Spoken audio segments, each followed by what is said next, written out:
Hi! Lunas na naman. At ang bigat na naman ng pakiramdam mo, no? Parang laging pabalik sa simula. Minsan, parang pasan-pasan mo ang buong mundo. Araw-araw, pare-pareho na lang. Isang pakiramdam na sobrang familiar, na parang, normal na to. Part na lang to ng buhay. Pero gusto kong tanungin ka. Sagutin mo to para sa sarili mo. Mula talaga sa puso mo. Pagod ka na ba? Na laging pagod? Kung oo ang sagot mo dyan, well, hindi ka nag-iisa. At malamang may kasama kang isang kalaban na hindi mo napapansin. Isang anino na laging nakabuntot sa'yo. At hindi ito yung stress lang na dahil sa traffic o sa deadline na kailangan mong habulin. Hindi. Ito ay si chronic stress.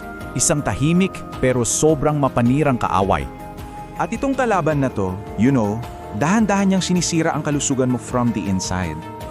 Kapag pinabayaan mo, pwede itong mauwi sa sakit sa puso, alta presyon, at maging depresyon. Nakakatakot, di ba? Isipin mo, may kalaban na umaatake mula sa loob. Pero ito ang good news. Itong kalaban na to, hindi siya basta-basta sumusugod. Nagbibigay siya ng mga babala, ng mga warning signs. Ang kailangan mo lang gawin ay matutong pakinggan ang mga sinasabi ng sarili mong katawan bago pa mahuli ang lahat. Unang babala, yung mga nararamdaman mo sa katawan mo, ang mga signs na physical. Dito madalas unang tumitira ang stress. Napapansin mo ba na parang lagi ka nalang pagod kahit na sa tingin mo sapat naman yung tulog mo? O yung pananakit ng batok at likod, yung muscle tension na ayaw kang tantanan? Paano naman yung mga sakit ng ulo na pabalik-balik o yung tiyan mo na laging may problema? Lahat yan, sigaw yan ng katawan mo. Sumisigaw ng tulong.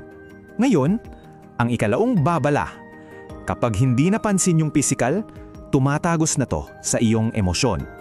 Nagiging mainitin ba ang ulo mo sa maliliit na bagay?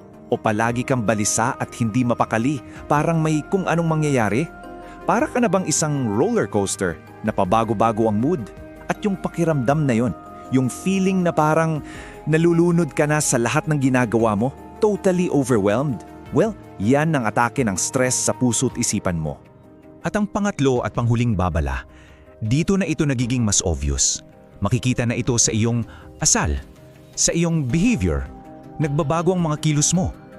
Napapansin mo ba na parang ang lakas mong kumain lately? O yung kabaliktaran, wala kang gana? Gabi-gabi, paikot-ikot ka lang sa kama, hirap makatulog, nakatitig lang sa kisame? Unti-unti, iniiwasan mo na bang makipagkita sa mga kaibigan mo? At sa trabaho o eskwela, ang hirap mag-focus, di ba? Oo, binabago ng stress ang pagkatao mo nang hindi mo namamalayan. Alam ko, nakakatakot pakinggan ang lahat ng yan. Pero, kaya ka nandito ngayon para malaman mo na hindi ka biktima lang, hindi ka helpless, mayroon kang mga sandata.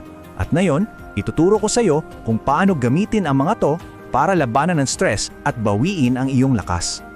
Okay, ang unang sandata mo, kaalaman. Knowledge is power, ika nga. Kailangan mong alamin kung ano ba talaga ang pinanggagalingan ng stress mo. Ito yung tinatawag nating stress triggers. Subukan mong magsulat sa isang journal. Anong nangyayari bago ka na-stress? Sinong kasama mo? Anong iniisip mo? Sa ganitong paraan, makikita mo ang pattern. Malalaman mo kung sino ang kalaban.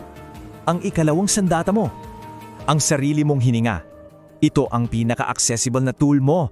Laging nandyan lang. Subukan natin ito ngayon. Yung 4-7-8 breathing technique. Okay? Game. Huminga ka ng malalim papasok sa ilong bilang ng 4. 1, 2, 3, 4. Ngayon, pigilan mo yan bilang ng 7. At dahan-dahan, ilabas mo sa iyong bibig sa bilang ng 8. Gawin mo to ng ilang beses.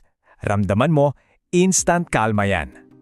Ikatlong sandata, galaw, movement. Kapag ginagalaw mo ang iyong katawan, kusa itong naglalabas ng tinatawag na endorphins. Ito yung natural happy chemicals ng utak natin. Hindi mo kailangan magbuhat ng mabibigat sa gym. Kahit simpleng paglalakad lang, konting stretching o yoga sa bahay o pagbibisikleta. Sobrang laking tulong na niyan para talunin ang stress. So ayan, may kaalaman ka na, may breathing technique at may galaw. Pero alam mo ba na ang pinakamalakas, ang ultimate weapon mo laban sa stress ay hindi isang bagay na kaya mong gawin ng mag-isa. Uulitin ko, Ang pinakamalakas na sandata ay hindi isang bagay. Ito ay isang tao. Huwag na huwag kang matatakot na magsabi na makipag-usap sa kaibigan mo, sa pamilya mo o sa isang professional. Ang pagkakaroon ng support system, yan ang pinakamatibay mong pader. At syempre, ang huling sandata, ang iyong pang-araw-araw na baluti, ang self-care. It means, alagaan mo ang sarili mo. Maglaan ka ng oras para sa mga hobbies mo, kahit 15 minutes lang. Magpahinga ka kapag kailangan, huwag mong pilitin. Lumabas ka, maglakad-lakad, ang maliliit na bagay na ito ang nagpapalakas ng depensa mo, araw-araw. Tignan mo ang pinag-usapan natin. Mula sa pakiramdam na para kang isang walang kalaban-labang biktima, ngayon hawak mo na ang kontrol. Alam mo na ang gagawin. Alam mo nang lumaban. Dati, biktima ka. Laging pagod, iritable, at balisa. Pero ngayon, dahil sa mga sandatang natutunan mo, kaya mo nang maging kalmado, malakas, at may tiwala sa sarili. Ito na ang simula ng pagbabago mo. Pero, teka, hindi mo kailangang gawin lahat ng sabay-sabay.